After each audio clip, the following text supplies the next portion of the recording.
And I went to see Robin Hood with Errol Flynn at this little movie house, and I just fell in love with movies. And I asked my dad if we could wait until these people came out from behind that sheet, because I want to ask them how they get to do that. Because I'm 6, I thought they were really there. And my dad explained that it was a movie, but the seed was planted. And 2 years later,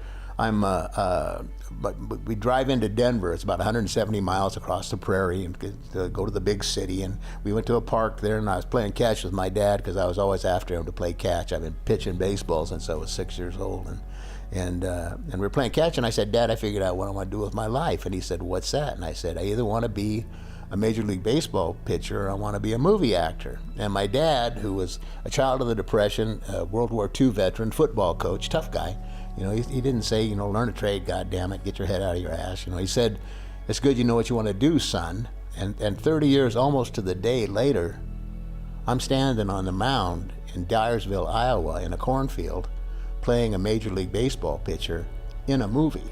So they both came true at the same time. And not only that, Burt Lancaster, who was one of the guys that made me want to be an actor, him and Robert Mitchum, were just amazing to me. And I was in the last scene he ever did. And after he saves the little girl at the end of the movie, he walks into the corn, and as he's walking through the players, I got to shake his hand and say, "Way to go, Doc." So here I am, I'm a Major League Baseball pitcher in a movie, and I'm working with the guy that made me want to do this. And as he walked into the corn, I thought, oh my God, because he was supposed to do The Old Gringo with Jane Fonda, but his heart was so bad that they wouldn't hire him because of health insurance. So Gregory Peck played it, and Kevin Costner actually took a cut in pay in order to pay for his health insurance so Burt Lancaster could play Doc Graham. And so as he walked into the corn, I thought, oh my God, I'm gonna see this again. And sure enough, a year later, Eric, I'm watching the NBC Evening News, and it comes on the lead story. Burt Lancaster, one of America's most beloved actors, died today at the age of whatever it was. And they showed him through all his movies, and the very last scene they showed was him walking into the corn and waving goodbye.